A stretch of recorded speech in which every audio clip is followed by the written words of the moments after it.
रामचन्द्राय जनकराजजामनोहराय मामकाभीष्टदाय महितमङ्गलम्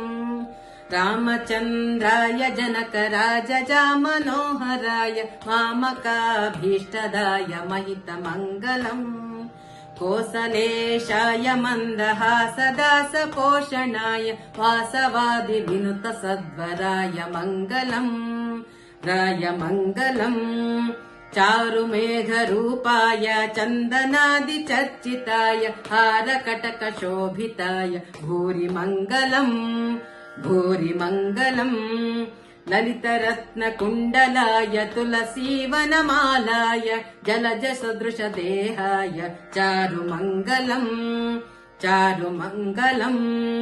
देवकीसुपुत्राय देवदेवोत्तमाय भावजा गुरुवराय भव्यमङ्गलम्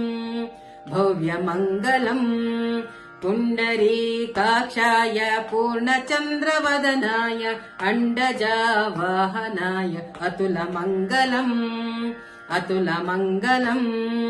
विमलरूपाय विविधवेदान्तवेद्याय सुमुखचित्तकामिताय शुभ्रमङ्गलम्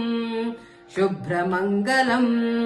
रामदासाय मृदुलहृदयकमलवासाय स्वामी भद्रगिरिवराय सर्वमङ्गलम्